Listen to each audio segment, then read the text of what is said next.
Yo, what's up? Welcome back to the show. I am joined by Canadian writer, podcaster, host of Feminist Current, which is a very well-established Canadian feminist website. Given the name, you might have guessed that. Meghan Murphy, thank you for talking with me today. Hey, I love talking with you, so I'm really happy to be here. Yeah, I appreciate it. I appreciate you had me on your show, and now you're on my platform. So it's nice to be connected again. You're in Mexico right now, but you've just been in Texas, huh? Yeah, I was just traveling in the States. I was in San Francisco, and then I was in Albuquerque, New Mexico, visiting a friend. And then I was in Austin, Texas, and I just got back home to Mexico. Mexico's my home now, apparently, since I can't go back to Canada. I don't want to go back to Canada, maybe is more specific. But yeah, I just got back to Mexico on Monday, so I'm just kind of catching up on life and work. I gotta say, I'm a little jealous because you live in or where you live in Mexico is one of my favorite places. I visited there on holidays some time ago, and I'd love to get back, but with the COVID thing over here in New Zealand, it's pretty difficult to travel, even with a vaccination. You know, we have this MIQ system. Have you followed that? What is it called? We have a system where we have a lottery of government-run hotels, right? Because you have to quarantine when you come back. And Even with the vaccine? oh, even with the vaccine, yeah. So if you leave the country, you need to secure a space in a quarantine hotel prior to leaving. But there are like tens of thousands of people in the queue, and it's a lottery system. So say there's 40,000 people who are in the queue, you have no idea when you might get your space to come back into the country. So I've got friends who are like in the UFC, the MMA fighters, like Dan Hooker, you might have seen in the news recently. Mhm. Um, and they're just stuck in America, or they're immigrating to America because of the way the system's gone. You know, like Israel Adesanya's like the UFC middleweight champion, and he's like came up here in New Zealand. He put New Zealand on the map for MMA, and he's immigrating just because everyone's shelf life is diminishing. Like there is a time frame on fighting, right? Of And if course, yeah, you can't do it forever. You have to retire yeah, while fairly you're still early in yeah, life. exactly. It's about trying to make as much money as you can with losing as few brain cells as you can, Yeah, and and while you're like as fit as you can be, and fit when and you're agile. So they're yeah. all they're all moving out of the country apparently, which is a real shame for like for the sport here. For me personally, it's because I don't get to see people I like around anymore. Eventually, it's I a can't weird believe, I thing. mean, that's a terrible system. I can't believe that. I mean, things are pretty bad in Canada. I mean, I went back in June and haven't been back since. And I'd actually planned on going back during this recent trip that I did to the US. Like I had planned to go San Francisco to Vancouver and then to Austin. And at the last minute, I canceled the Vancouver leg of my trip and decided to just stay in the US and go visit a friend in Albuquerque because it's just so hard and stressful to travel to Canada again, even with proof of vaccine. But I mean, I disagree with those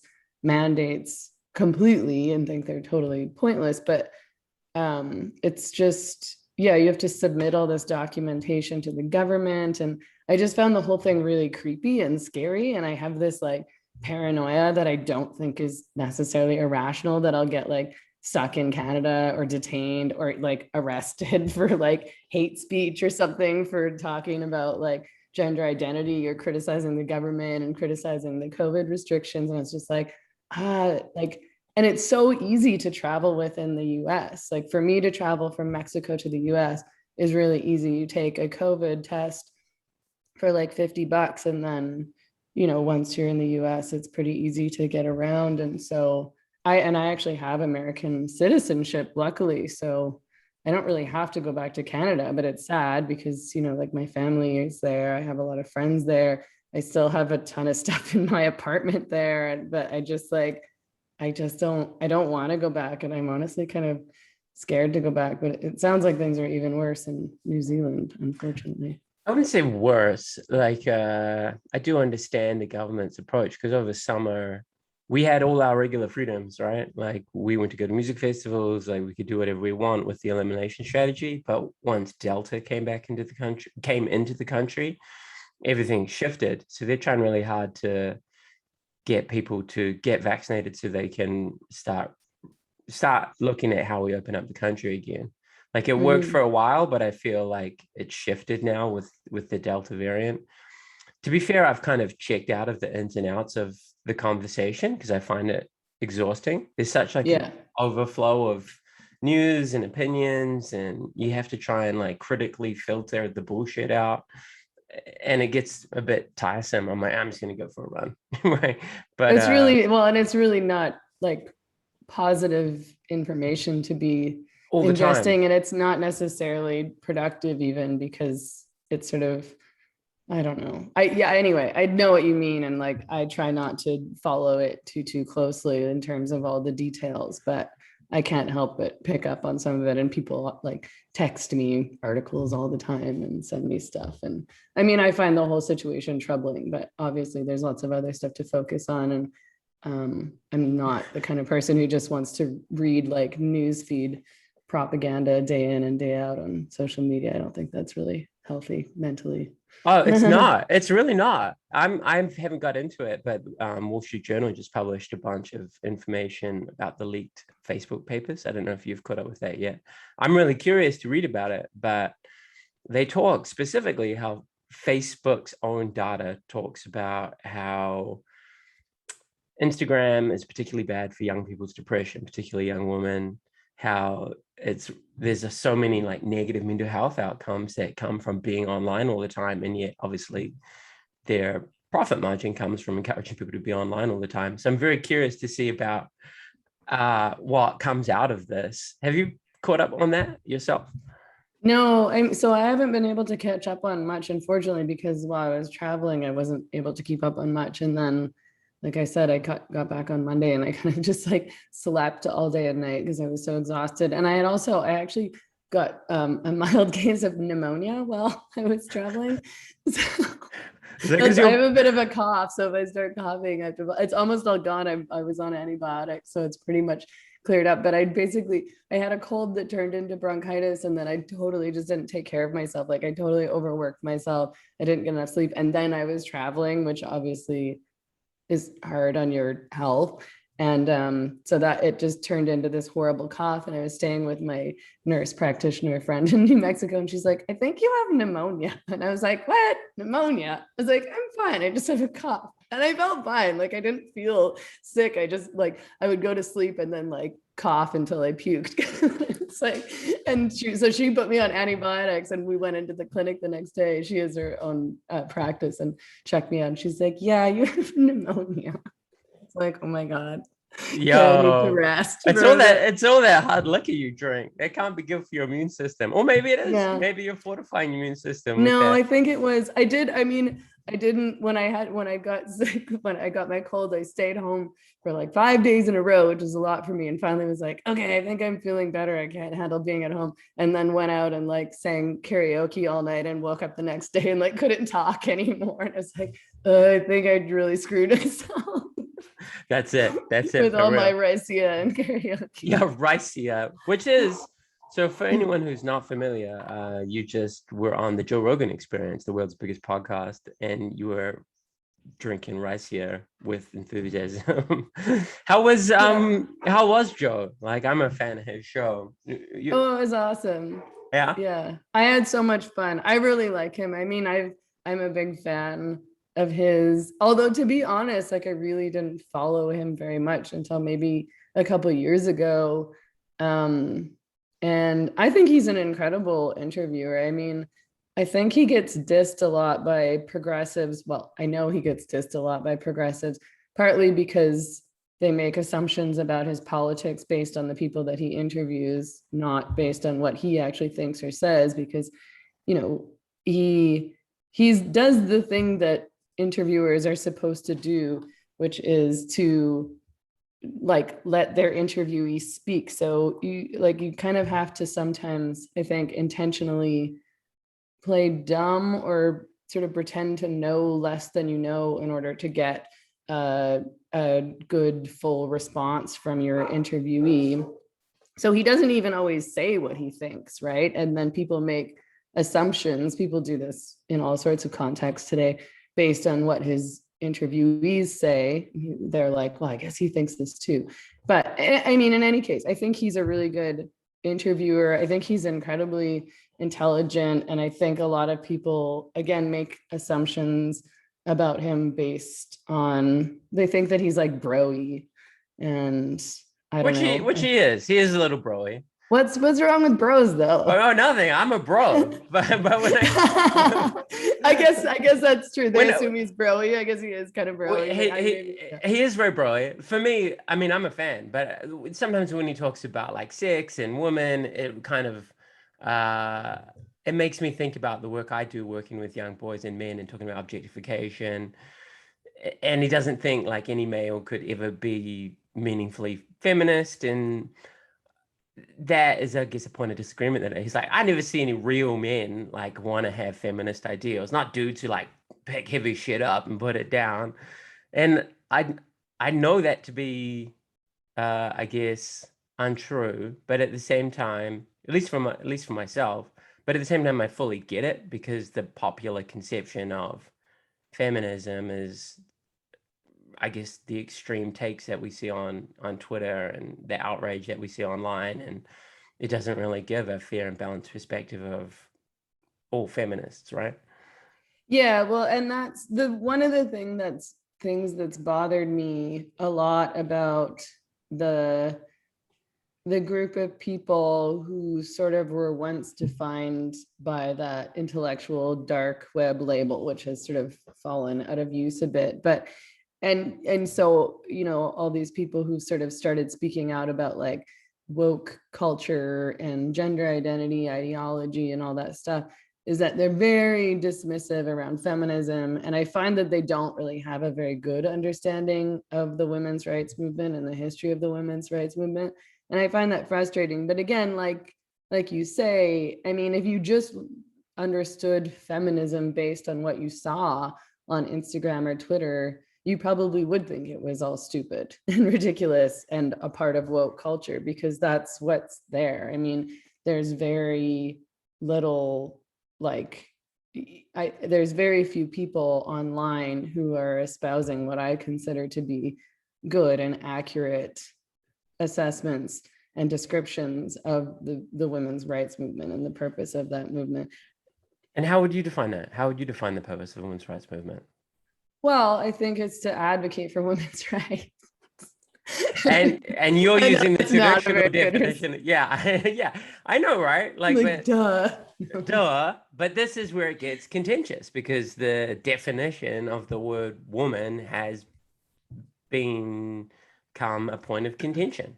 People argue that you can be a woman based on how you identify rather than based on your biological sex, and seem to ignore the fact that biological sex is, in fact, how people treat other people. Like people in Afghanistan are treated based on their biological sex, right? It's women who can't get education and can't go out without a male partner, and these sorts of, I mean, that's an extreme example, but that is still by and large the issue I think that we need to address. Like, well, I mean, and it might be an extreme example, but it's still the reality of like thousands and thousands of women around the world. Like thousands of women around the world still don't have, millions. Thank you. Like still don't have freedom and autonomy over their lives at all, and are subject to and under threat of like extreme violence at the hands of men.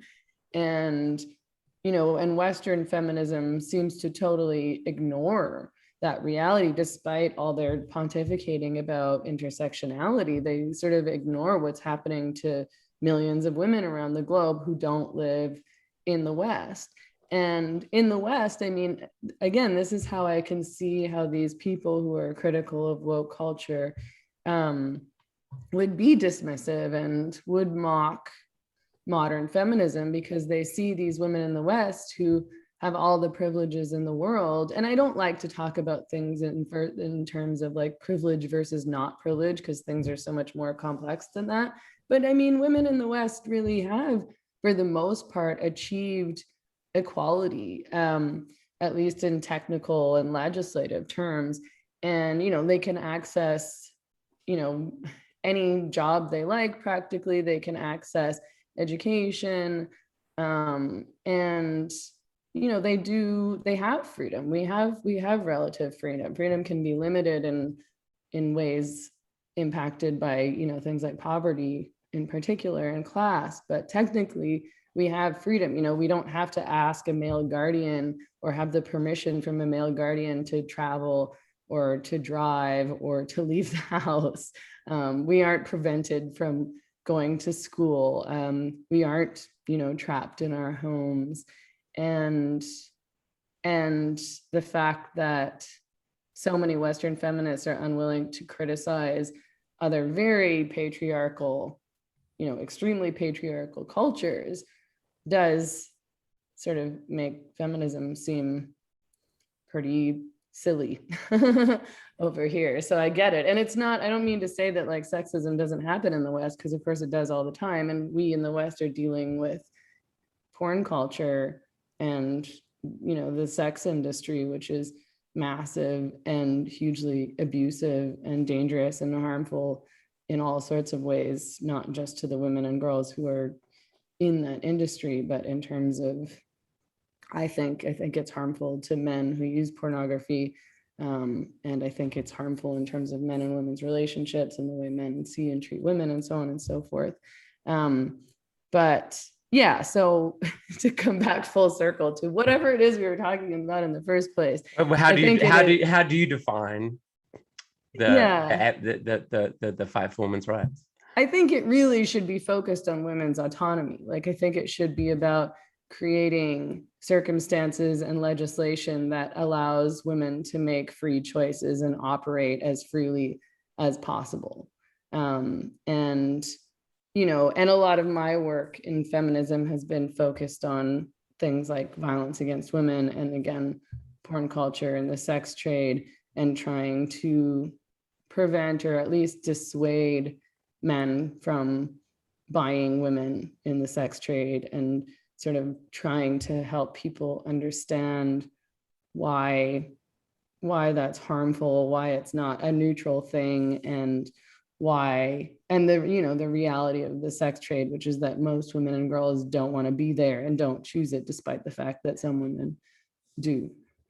Yeah, that's interesting, because that's, I came to the work I do around, I guess, looking at traditional masculinity and how that's shown to be a problem in male behavior, I guess, through a more radical feminist lens, which critique the sex trade, critique the porn industry and beauty standards and all of that. But now I find myself almost paralyzed and kind of afraid to speak out about what I've experienced and what I've known, and the women that I speak to who have been critical of, the sex trade. And I'm curious to know how you deal with that, because every time I've mentioned, say, patriarchal oppression of, to exaggerate, buying women's bodies, and men shouldn't go to strip clubs, or men shouldn't consume pornography because it's dehumanizing. And when we dehumanize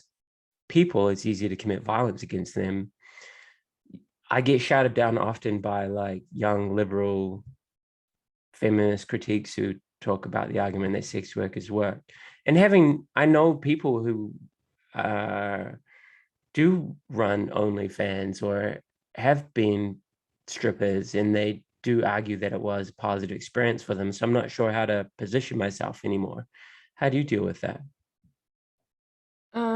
Well, I've tried to be less dogmatic than I used to be in terms of those kinds of debates, and in terms of most debates, to be honest. I think I spent a lot of my career in feminism being very dismissive of those types of people who shout mantras like sex work is work, or what about the women who choose? And I still think those mantras are pretty dumb and oversimplified. I mean, most mantras are dumb and oversimplified. So, I mean, to start, I tend not to have those arguments on social media anymore. Like, I don't really engage in arguments on social media about prostitution and pornography and what sex work is and should be. It's not productive. It's, again, just people shouting mantras back and forth at each other and vilifying one another. Like, you're bad. No, you're bad. Like, okay, well, that was productive. But like I prefer talking to people in real life about this stuff. And obviously, like, one of my primary modes of communication is in writing. So when I write about these things, I try to articulate my perspective as clearly as I can.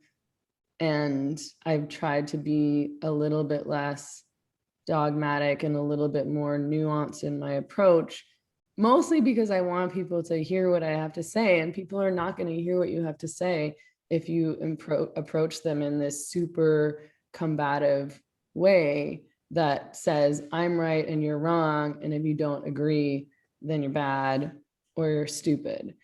But like, I'm not intimidated by people telling me what's what on the internet. I don't care. I mean, I'm used to that. I've been doing this for a long time. I shouldn't say intimidated, because I don't know if that's how you would describe how you feel about that. But like, I say what I think, and what I really do and try to do, which is actually why I think I piss a lot of people off, is that I speak the same way out in public as I do privately, like with my friends and in my home. And I think you're not supposed to do that. And I think that I'm at odds with a lot of feminists because of that. A lot of feminists get really mad at me because I say publicly the exact same thing that I say, like, to my boyfriend or to my friends or in conversation. Like, I'm really trying to be as authentic as possible and to be open about the fact that, like, I'm not a perfect person and I don't speak perfectly. And I also don't want to tiptoe around, and I don't want to be a phony. I really just want to be myself. And so I have to try to approach conversations in public in a similar way that I would approach a conversation with somebody sitting next to me at the bar, which is that I don't get in heated arguments with people at the bar. I have nice conversations with them, and we try to understand each other for the most part. Some people can be combative with me, but if they get like that to me, like,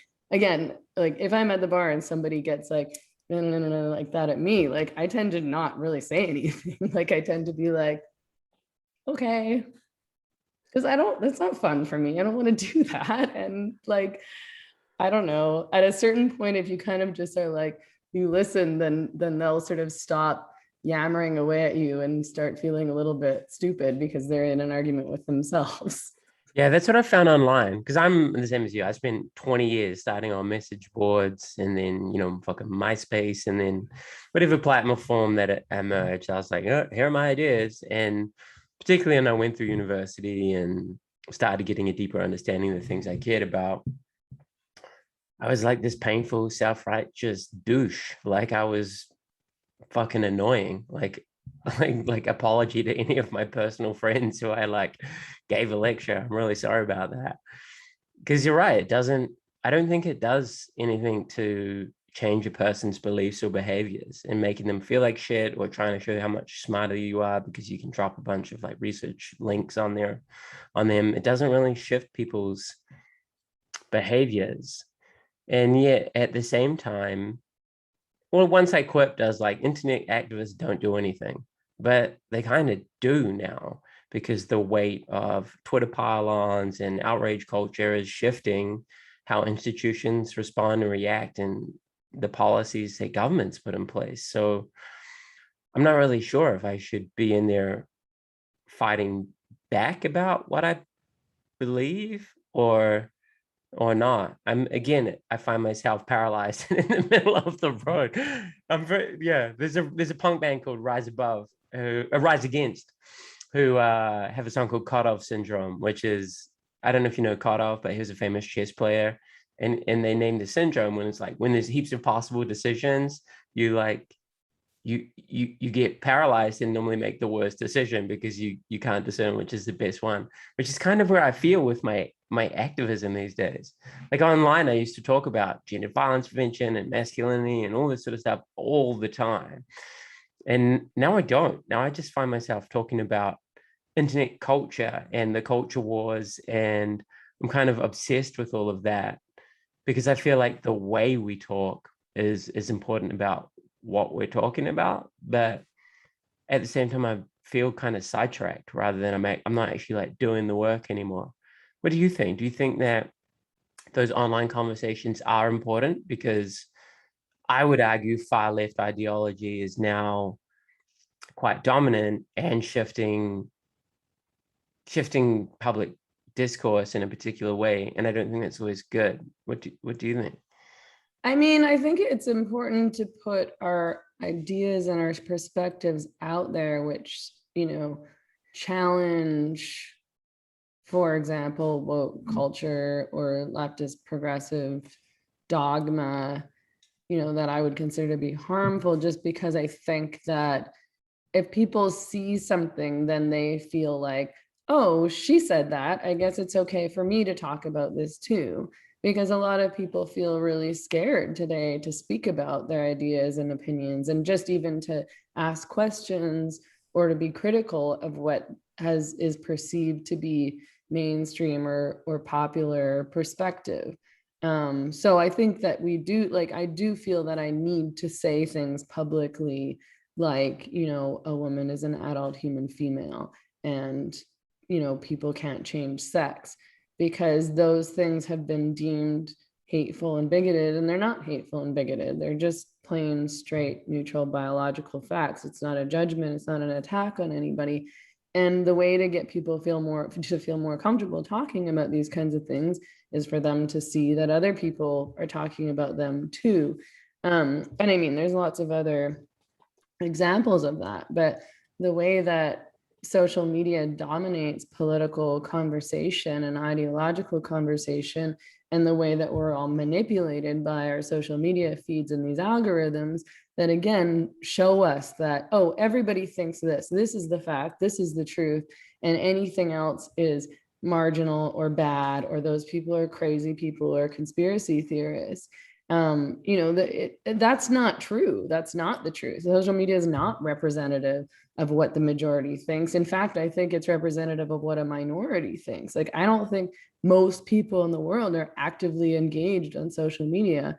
And again, the algorithm chooses what to show us. So they're showing us one perspective intentionally, and, either censoring or sticking these labels about, check the real science, this isn't real science, like, on posts on social media. And it's like big companies, like corporations like Facebook and Twitter and Instagram, don't get to decide what the truth is, and don't get to decide what the science is and what's hate speech and what's not. That's crazy that we would trust a corporation with that. Nobody should be necessarily trusted with that. I mean, like, the truth, I mean, there are of course truths, there's facts, there's science, there's biology, but there's also different opinions and perspectives and different realities for different people. And, we should be able to have conversations about our lives and choices and what we think without being censored and shouted down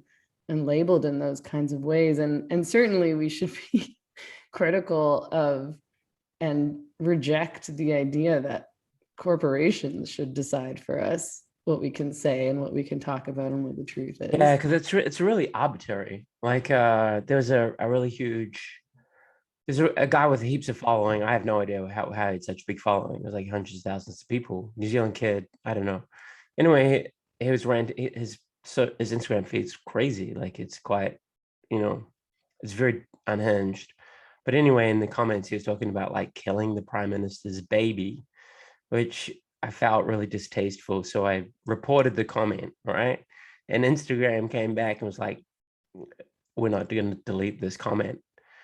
And then I was kind of shocked that you can threaten to murder a public figure's infant and they won't report that. But at the same time, someone like yourself will be banned from Twitter for referring to people as their natal sex rather than their gender identity.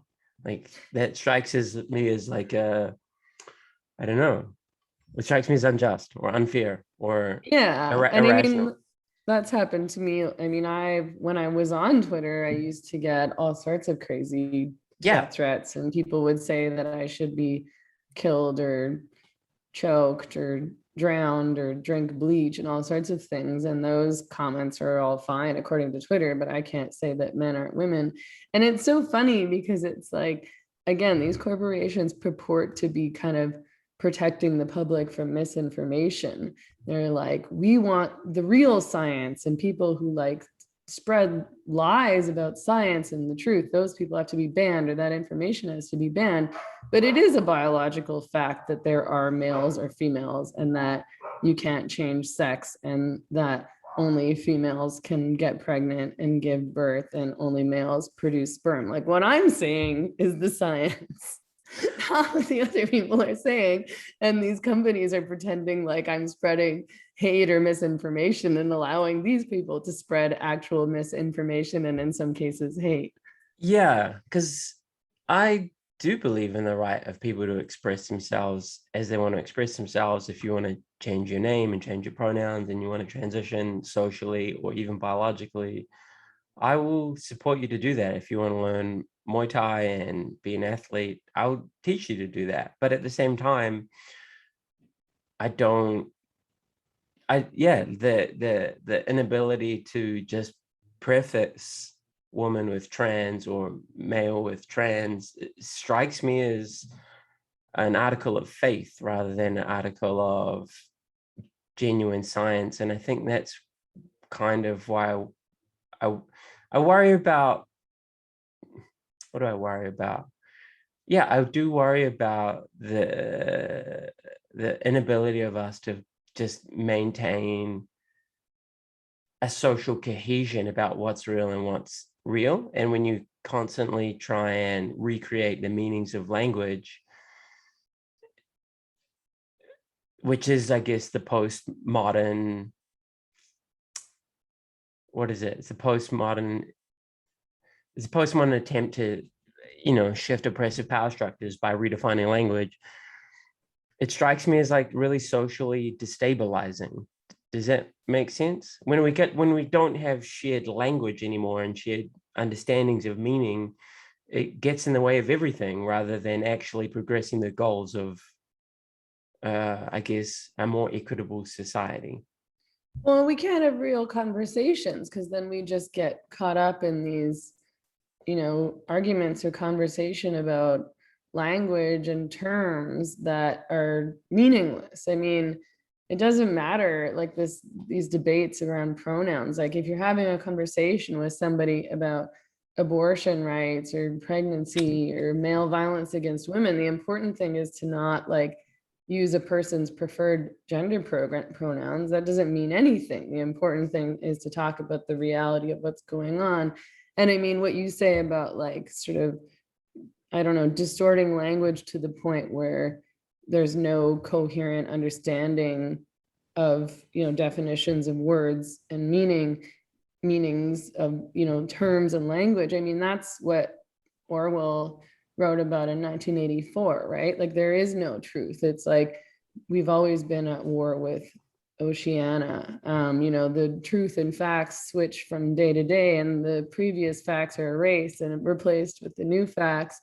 And, words, the meaning of words can change in a day based on what the government decides the current preferred propaganda is. And it is destabilizing, and it means we can't have real conversations, we can't speak about reality, and it just becomes like a mass mind fuck and gaslighting. It's really crazy making, right? And It is crazy making. It is crazy making. For me, I really noticed a shift in like 2016 or 2015. And I've been saying the same things about men's violence against women and how do we stop that, and I guess feminist feminist backed talking points that I'd come to understand is widely accepted within feminism. And then I'm like, oh, you can't be a feminist because you're male. And I was like, oh shit, okay, I'll try and adjust that. I'll become an ally. I'm an ally, and I'll try and use my male privilege. And then, I'm cool with that. I can understand that. And I don't want to like center myself in this space. And everything just shifted really rapidly. And I found myself quite, I felt myself quite destabilized and confused and gaslit, because the shit I'd been advocating for suddenly was like out of fashion. And yet I know that I've been talking about the same statistics for men's violence against women for a long time, and that's not tangibly changed. In fact, like we have some of the highest rates of domestic violence in the Western world in New Zealand, and those figures are the same in Canada or Australia or the United States. And we need to address that. Like you talk about, women do have equal opportunity when it comes to most things these days. But at the same time, it's women who disproportionately affected by rape and domestic abuse. And it's men who are socialized towards perpetrating that violence. And we need to address that. And we can't do that if we don't have shared language and understandings of these things.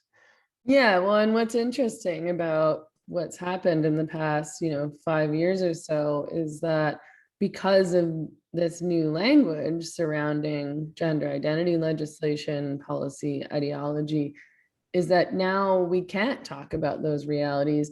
And it's not just that we can't, because we're not allowed to say men or women, we have to just say people with regards to everything, because it's offensive to define people as men and women, and some women are actually men and some women are actually women, and some of those men and women don't identify with anything at all, they're just neutral beings. And And like I'm cool with that. Like you don't feel you're either or, like internally or emotionally, that's cool. Like I'm not going to tell you that's not true of you, but you still have a male body or a female body, and that you will be treated differently accordingly. well, I mean, I guess people can feel however they want to feel. And I don't think anybody needs to attach themselves to particular gender roles or stereotypes, for sure. But I mean, your feelings are your feelings. Like you don't get to impose that on law and policy. Just because you feel one way about your gender or sex doesn't make it a material fact. And that doesn't mean that you get to erase the reality of nature and the world and science and be like, well, I don't feel like anything, therefore sex doesn't exist. It's like, no, sex still exists. You still have a sex. I mean, do what you want with your life. I don't care. Like, I'm not here to, I care if it's harmful to other people, but I'm not here to dictate how you should feel about yourself or how you should dress or present yourself, or what name you want to call yourself, or even whether or not you want to get surgery, as long as you're an adult. But it's gone to the point where, because we're pretending that male and female, men, women doesn't mean anything, it's actually made male violence against women okay, because those men might identify as women, and therefore that's fine. We saw that with the MMA fight with Alana McLaughlin recently, who's male and fought a woman in the ring and beat her and well, choked her out, right, and won the fight. And he was a really bad fighter. I'm sure you know that better than I do, but like, as somebody who isn't experienced in MMA, like I've sort of started watching MMA and like UFC fights in the past year or something, and like, so I know a bit about it. But like, I think you can watch that and just be like, you're not a skilled fighter, but you just were stronger than this woman who's been training longer than you. And any normal person should feel uncomfortable or disgusted at watching a man beat up a woman. And yet we can't, or we're told we can't, because Alana identifies as a woman, and like that's really messed up. Yeah, it's been really interesting for me as someone who's talked about gender equitable outcomes for a long time now, to see all my friends who give zero fucks about the sort of stuff that I normally talk about advocate for women's rights and equality in sport, at least because they kind of get that. They're athletes. They spend their time lifting weights and running up hills and punching people and kicking things. And the outcry about that particular fight has been pretty huge, like across the fight community, right? Like everyone broadly agrees that that's uh, an unfair situation. And I was, I guess, heartened to see that the UK Sports Council came out last week with new guidelines. Did you read those?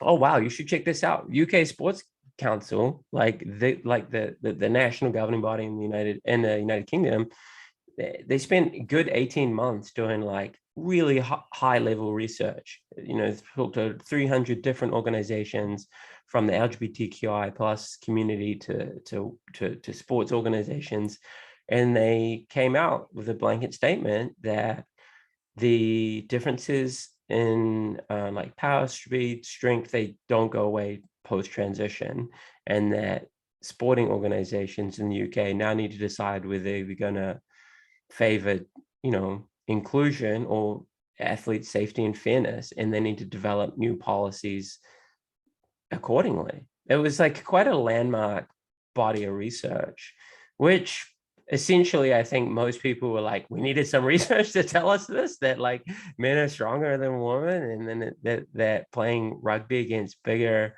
people than you is dangerous. And I think that's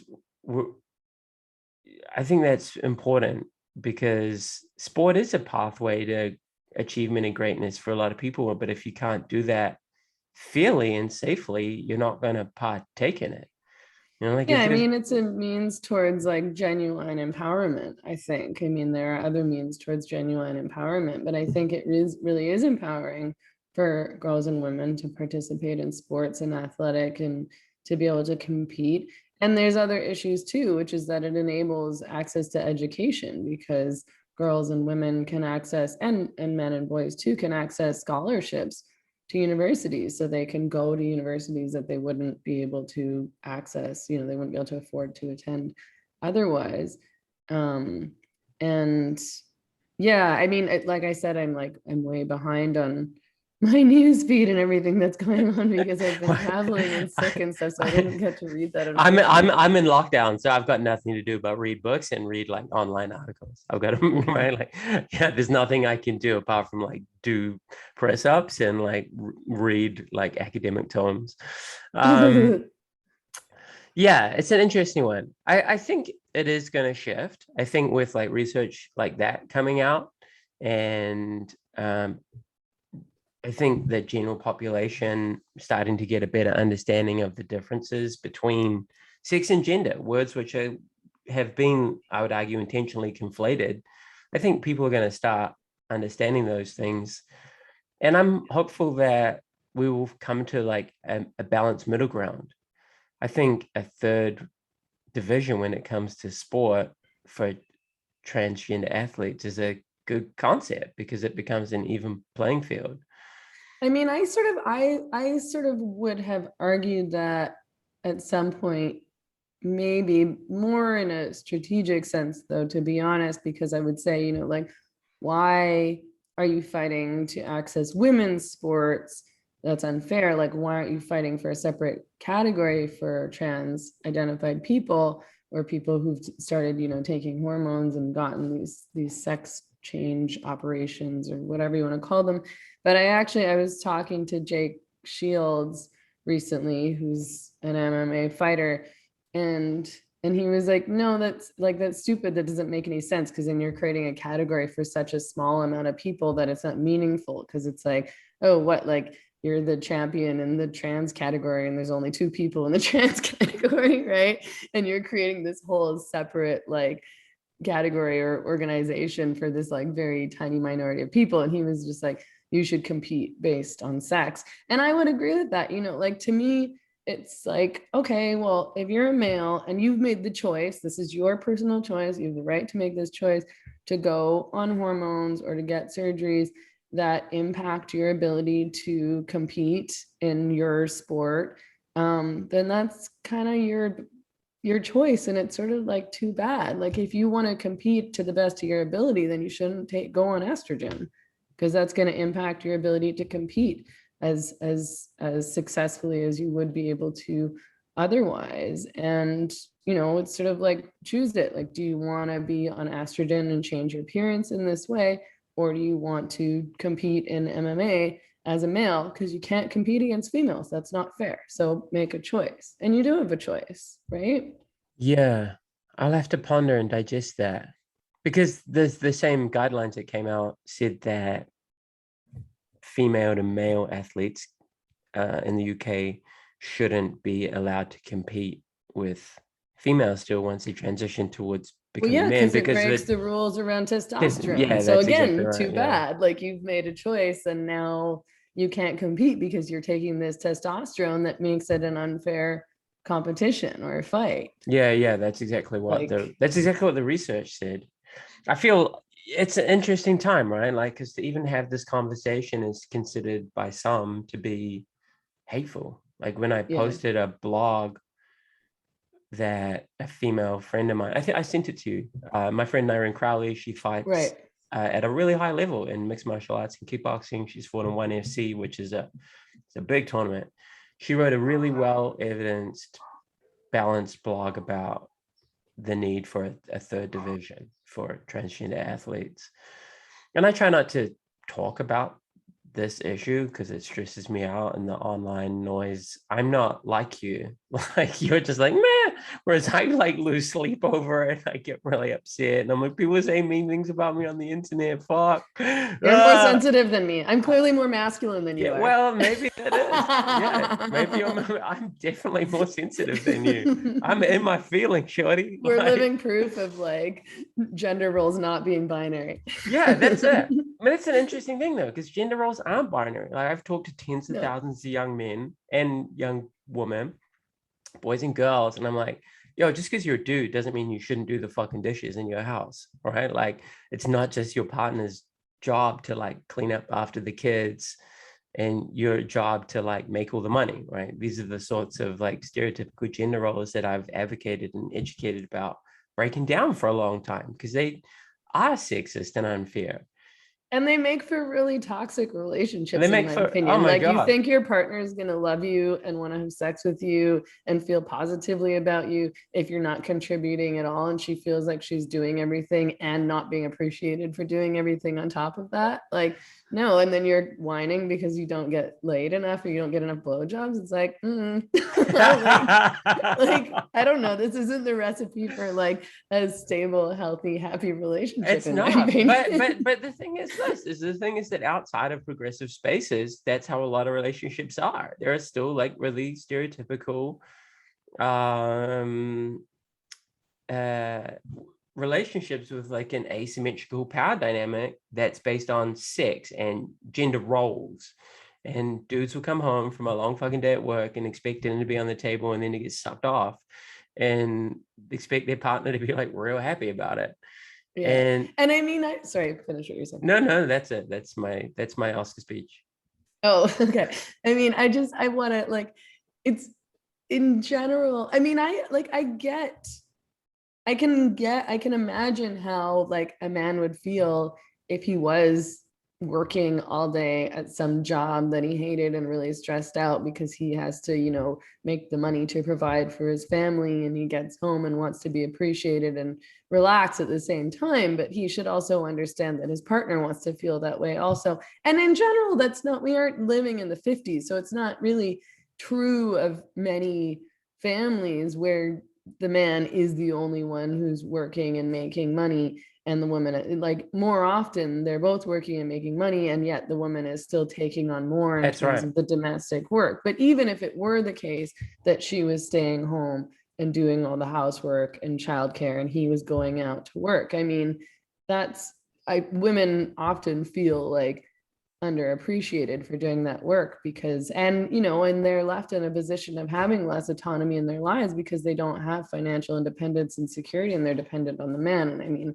it would, you know, serve men well, I think, to be more understanding and appreciative of that situation and dynamic, and, you know, vice versa. I mean, I'm not part, you know, women should understand the male situation as well, but I find that the women have historically kind of been underappreciated for doing Yeah, that kind of work, and for people to understand actually how much work that really is, and that it's kind of nonstop. Like, that's a 24-hour a day job. It's not a 9 to 5 job. and raising kids is hard. Like, it's a hard, exhausting thing to do. Like, keeping the house tidy and all that sort of shit. Like, that's not nothing. Do you know what I mean? Like, yeah, and yeah, I agree with you. But more to the point, to get back to what we were talking about before, you've, I guess, become really nuanced and you're taking things on less of a tribal position basis and more of a, well, what are the facts of the matter basis. And I still am, I would argue, someone had to remind me the other day, an old friend of mine, Eddie, she was like, you're still a progressive. Like, I know what you believe and what you think and who you vote for. You're still like a left-leaning person, but because of the nuances of how I perceive, I guess, the hot topic issues of this moment in time, I feel kind of tribeless. Although there seems to be an emerging heterodox middle way space that I'm like, oh, yo, can I be friends with you? Like, at least on the internet. I'm like, can you, do you know what I mean? You're the same, I imagine. I feel like you've been here on the, say this is the center, and I guess you're left, or even, you know, further left, and everything's gone past you though, right? Is that kind of where you're at?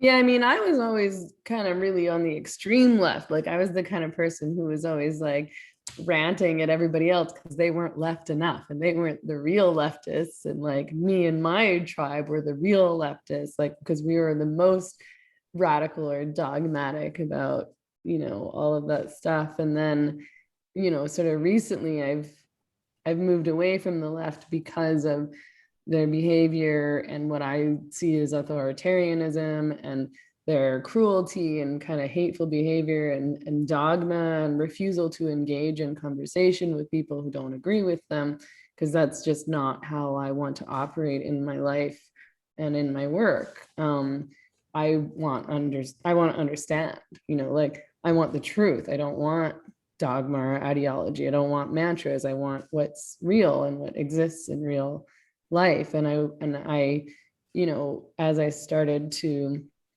listen to and try to understand people who were politically different than me, or just different in terms of their lives and perspectives on various issues, I was like, you know, these aren't bad people. Of course they're not bad people. Like, it doesn't make sense that just because somebody sees something differently than you in terms of whatever it is, like gun laws or healthcare, or even, you know, women's rights, or you know, how you know, big versus small government or taxes or whatever it is, that they're instantaneously a bad person because they don't agree with you. That's just not how the world works. And I don't identify, I mean, I, like, if you had to put me in some category now, it would probably be closer to libertarian than anything else.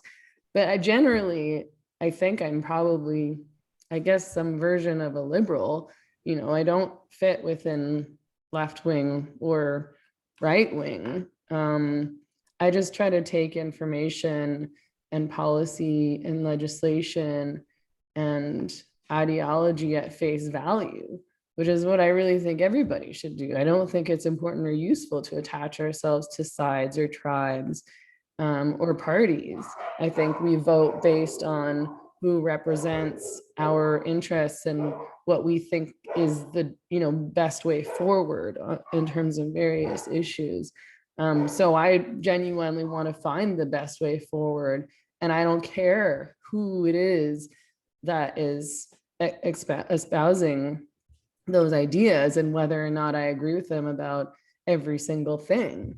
And people seem to have a lot of trouble with that. Like, people don't seem to want to understand that, like, there might be somebody who I disagree with in terms of like abortion, but who I do agree with in terms of free speech or gender identity ideology. And that's okay. Like, I can disagree with a person on one thing and agree with them on another thing. And to expect somebody to just share all of your views exactly is totally unrealistic. And that's just not how human beings work for the most part. Yeah, I find myself there too. It's been quite interesting. I used to have more of a public presence in New Zealand than I do now, but I got invited to dinner one election period by a right-wing MP and I went because I was curious. This is well before I was as evolved as I am now in my thinking when it comes to politics. And I've met people who uh, voted completely the opposite way to me. They were sort of like small government, low taxation, pull yourself up by the bootstraps approaches to things. Didn't look at things like social capital. And you know what? They were nice people. I didn't agree with necessarily how one should reduce inequities in society. Their approaches I didn't agree with, but I enjoyed my time with those people, and it was informative and instructive to reflect on that, because most of my friends do have a diverse range of political opinions or none whatsoever. And yet, at this moment in time, we seem to really other and hate people who are different to us or think outside of this tribal box. And it does make me worry that we're going to get more and more. Because I was going to ask you this, like, why does all this fucking shit matter? Like, who cares? But I think it matters because, as we've seen, we're getting more and more, perhaps not more and more, but perhaps we're more aware of it, political violence, like actual tangible violence in the streets. I worry there's going to be more Capitol riots or more uh, stabbings or shootings that originated from online radicalization, one way or the other. And I'm trying to figure out, like, how do we fix it? How do we see the humanity in people, even if we disagree with their political ideas? Yeah, I mean, I think it matters because it's really dehumanizing. And as you said earlier, I think when we dehumanize people, it makes it easier for us to perpetrate violence against them. If we turn people into these one-dimensional things and vilify them on that basis, it's okay to be like, oh, well, this person believes this, which makes them a bad person, which means that it's okay for me to punch them. And we've seen leftists actually literally say that. Like, people will say punch TERFs and punch Nazis. And it's okay because TERFs, which I think is a totally, it's not a term that is very meaningful, but what it does, the way that it's used, it's to describe people who essentially don't agree with gender identity ideology. But like, that's dangerous. It makes violence against people okay, and that's dangerous. Yeah, the only thing that makes me laugh about that is the sort of people I see who tweet like punch a turf or punch a Nazi are fucking like, yeah, they're real shit. Real shit at violence. I'm like, that's a bad idea, because you know who's good at violence? The alt-right fucking frat boy like dudes who are like collecting guns. Because that's the Yeah. other thing of it. I spent Or last the time. MMA guys who aren't interested in, like, Oh, it's dude. like, When Alana McLaughlin won, I saw like all these like UFC guys who have zero, they don't give a fuck about like the conversation we're having now. They're like, if that was me, like I'd get in there and fight that dude. And they don't have any political sensibility about that. They just feel it's unfair and wrong. The point being is that I think another part of the reason I worry about the extremity of conversation and on the far left, the social justice, postmodernist extremists, is that there will be a swing back. And I really worry about that, because in the dark shadows of the internet, there are general, like actual racists, actual sexists, actual misogynists, actual hateful people who are figuring out how to push back. And there are like an extreme right-wing racist ideologues in Europe and who are coming together to organize. And I'm worried about what that looks like, which is why I'm trying to figure out. I remember basic second year politics and when I was at university, and the lecturer really simply explained that the further away we get from some degree of the center, the more likely it is that you'll have violence. And that seems to be what's reemerging now. Yeah, and I mean, the left has pushed people really far away from them, as have, feminists in a lot of ways, I think, because of this kind of irrational dogma that they're trying to force on people. And as much as a lot of people are going along with it, I do think that people don't like to be forced to repeat after me. If they don't believe something, they don't want to be told, you have to say this anyway. I mean, I'm the kind of person who, like, if I'm told you have to do this, I'm like, well, you can't tell me what to do. I'm not going to do it then.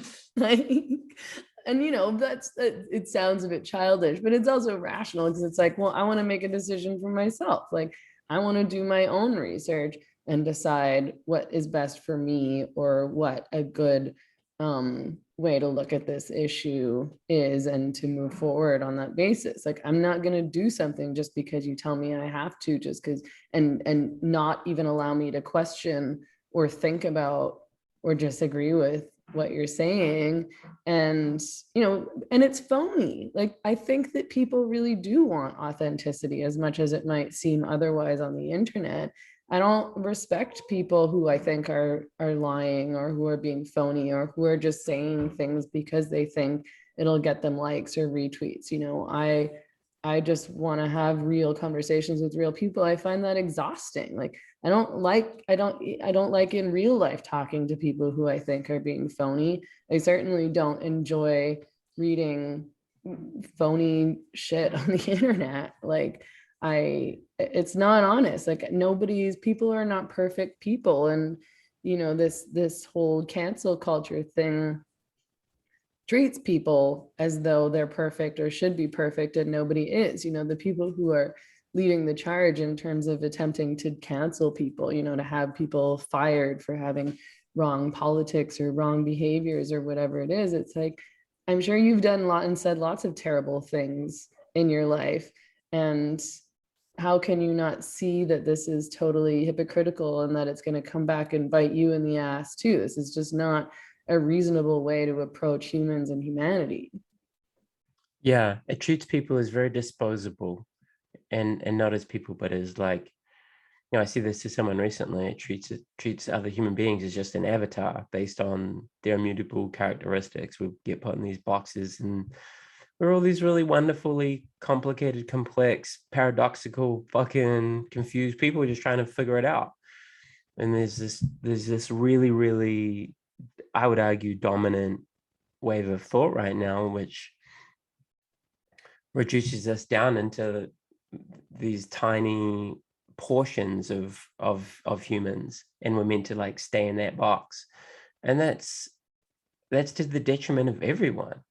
When I talk about like masculinity and the man box of like male socialization, we know that the more guys try and fit into the stereotypes of expected behavior and belief, the more psychological distress they experience, right?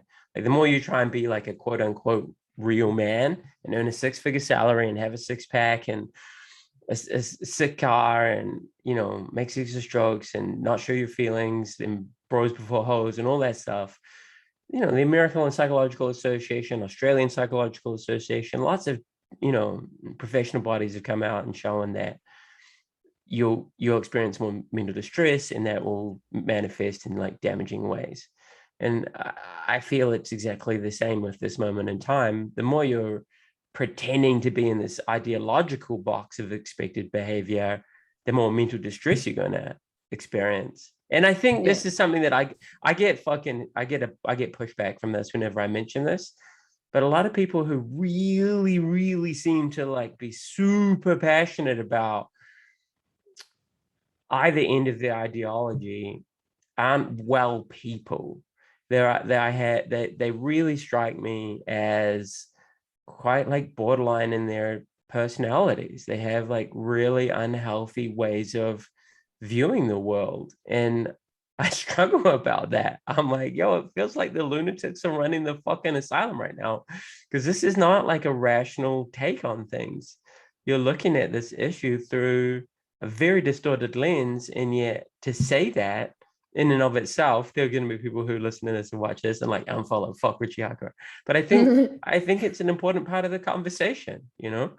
Yeah. No, I'm not saying that if you disagree with me, you've got a mental health issue. Nor am I saying that nor am I saying that if you have a mental health issue, it Well, makes your you must be politics wrong. crazy. Yeah, yeah. I'm not saying that.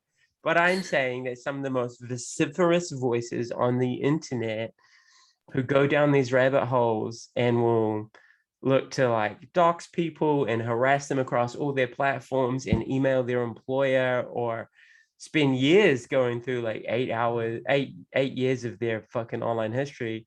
It doesn't strike me as a very well thing to do. No, it's not healthy behavior. I mean, it's the behavior of people who are miserable, obviously kind of obsessive, and I think antisocial. I mean, people who lead balanced, healthy lives don't have the time for that kind of behavior and don't want to spend their time doing that. You know, like there are so many other things I would rather do with my life than like scroll through someone's like tweet history over the past 5 years and then start a campaign to have them fired. I'd rather like do my own work or go outside and hang out with my friends or go to the, you know, do something that makes me feel good instead of bad.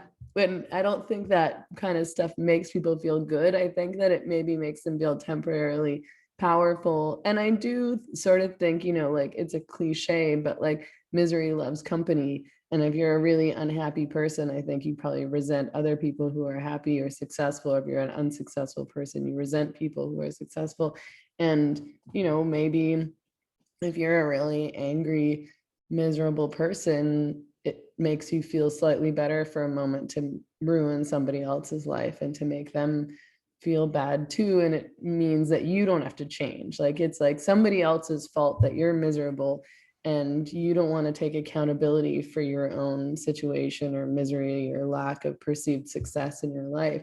And it's easier to sort of project that at somebody else and blame them as opposed to do the kind of like self-criticism and deep digging and to actually, you know, do all those things that you need to do to change your life. Like, you know, do things that you're scared of doing, challenge yourself, like go get some exercise, change your eating habits, try to get out there and like make some real life friends instead of internet friends. Like it's like people who spend too much time on the internet are all really not very healthy people and tend to like, I find they're often like, I don't want to speak in stereotypes, but this is what I've found. And, you know, in meeting people in real life who are like super internet people and have this whole like cool, like woke, like persona, like tough guy persona online or whatever. They're really good at like internet memes or something like that. Like I'll often find when you meet them in real life that they're very like, they're the opposite of who they present themselves online. Like they're very timid,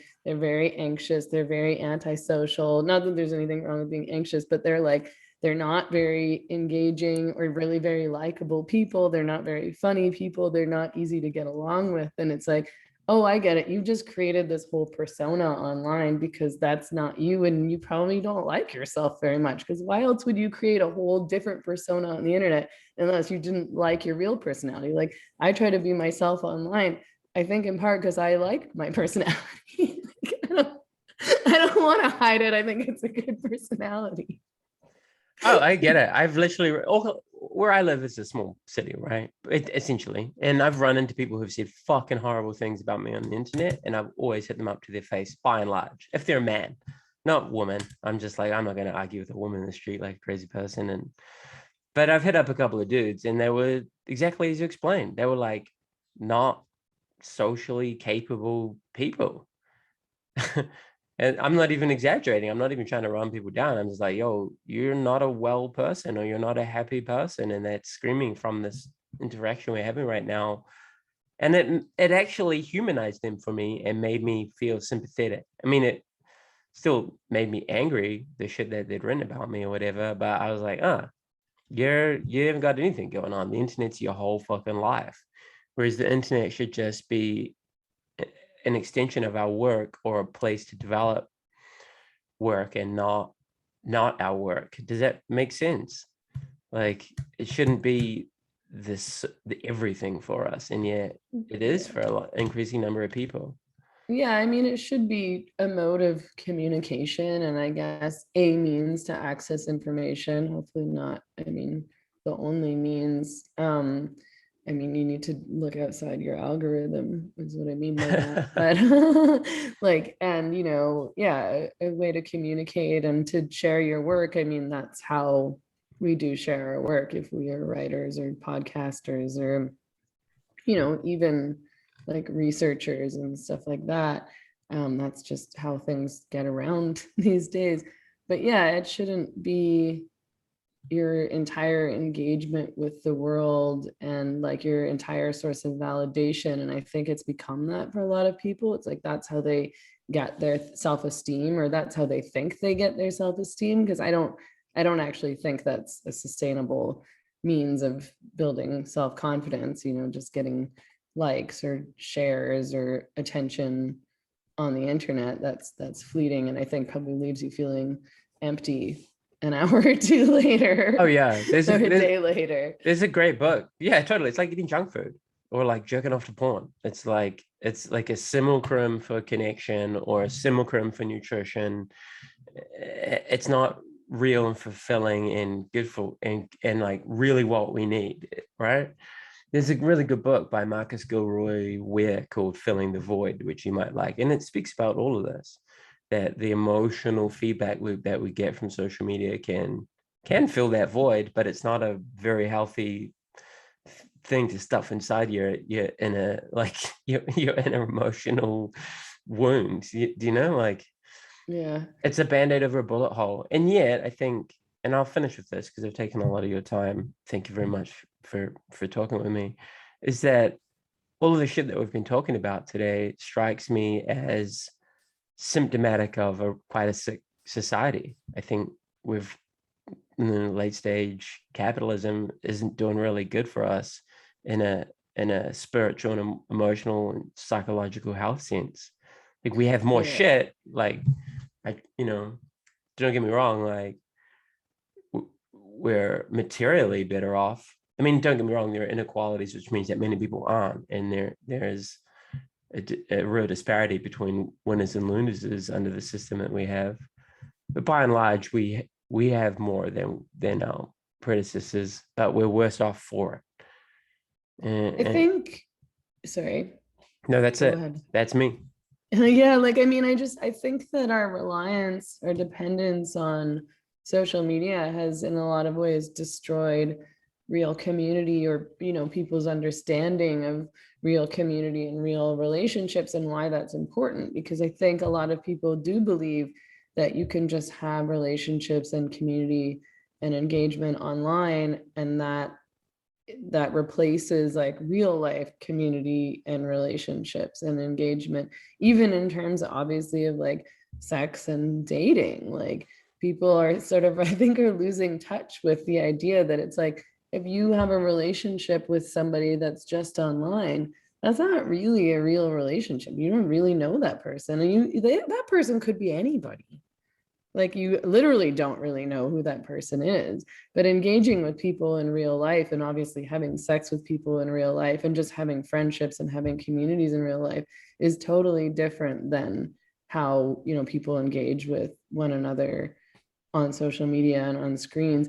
And I actually think that I learned that in some ways, like, I don't know, I'm gonna sound like when I say this, but like, like, I moved to like a small town in Mexico, and I just found that like I have such a better sense of community and like love and like sense of like interdependence with the people here. Because in in cities, or at least in the city where I'm from, in Vancouver, people are very isolated and very, like in their apartments and not out there forming and engaging in communities. And people think that they don't need anybody else and they can kind of just take care of themselves. And when you move to like a different place and you don't know anybody, and you're all kind of in that similar situation, you really do kind of depend on each other for help. And we don't have access to like the same infrastructure, and things happen, like the power goes out all the time, and like, we had a hurricane and the power goes out. Like people need more help with stuff It here. is so interesting you say that. I could talk you for ages, but it's really fucking interesting you say that, because I'm reading Sebastian Junger's Tribe on Homecoming and Belonging, right? Okay. And Junger writes that poverty means that you're more interdependent on other people. And I've always been curious about this because I've spent a lot of time in Thailand, like fucking months and months and months doing Muay Thai. Like, and I would wake up and go running with kids who literally own like a pair of shoes and that's it. They've been sent from rural Thailand to live in a Kai Muay, like a Muay Thai gym, and they slept with like 6 or 7 other kids in a similar situation, wake up, go running every day. These kids would be like the first to share their meal with you, the first to give you a drink, the first to like offer you advice. And they didn't even speak English. And I didn't speak Thai when I first went to Thailand. But it was just this beautiful shared, and I'm not trying to like romanticize it, but it was like, this is how people should be. And every time I've gone to Mexico and other, and I've spent a fair amount of time in Latin America, because that's what I studied at university. It's like really different to whenever I've gone to New York or I've gone to, or where I live now, you know what I mean? And Junger talks about how it's the interconnection and interdependence on one another that makes us healthier, and that wealth means that we're more isolated. If you're Yeah. wealthy, you don't even need anyone because you can just hire people to do a few things for you, and it's a really good book. I fully recommend it. He makes Okay. it. I'm only like a third of the way in, but he paints a really powerful picture for it. And I think it's something that I wish everyone could understand, but I'm not entirely sure how we use this information to make the world better. How do we? I don't know. I don't want to live in the fucking matrix, but it seems like that's where we're heading, you know? Yeah. Okay. Well, I have two good book recommendations now, so I have to remember to write these down in a minute. But yeah, I mean, I think it has something to do with vulnerability. And if you have vulnerability, you're inherently kind of more dependent on other people. And that's not good if there's a crazy power imbalance within that dynamic. But if everybody's sort of a little bit vulnerable and needs one another, it creates more generosity and kindness. And again, a sense of community and interdependence. Whereas I think you're right. If you live in a city and you sort of have money and you have access to everything, you can just be like, well, I don't need you. Like, I don't need that. Why do I need to help other people? And I'm happy just in my apartment with all my stuff, ordering things on Amazon and like watching Netflix, like, and getting food on Uber Eats, which is like, I mean, I use all those things too, or I did in the city anyway. Like, I don't have those things here really, but like, you just get really kind of selfish, I think. And part of it is just because it's like, well, you don't, I guess you're trained to be like, well, I guess I don't need anybody. They don't need me. Like, and people just get really kind of wrapped up in their own worlds in these wealthy kind of urban centers, I think. Like I would rather be in a place like this, for example, if there was some kind of natural disaster by far than I would be in Vancouver, where it would be like chaos and every man for themselves. And therefore I would be abandoned because it's just like me and my dog. Like I don't have a family or like a husband to put me on a boat and take me to an island or something like that. But here, like people would they would all come find each other and help each other out. I just know that they would. Yeah. Yeah, I think you're right.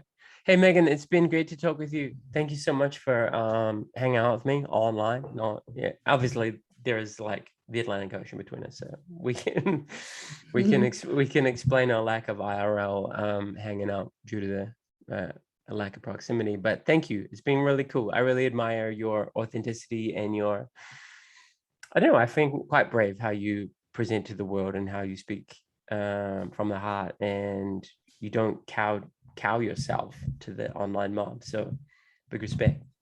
Thank you. I really appreciate that. I always really enjoy talking to you, and I have a lot of respect for your work. And I've learned a lot from you and like how you engage with the world. And I think I'm like, I should be less mean, just like Richie Hardcore. And like that works better. Thank But you. yeah. I appreciate that. That means a lot. Thanks. All right. We'll talk again sometime. Yeah, great. Okay, take care. You Thanks. take care. Bye. Okay, bye.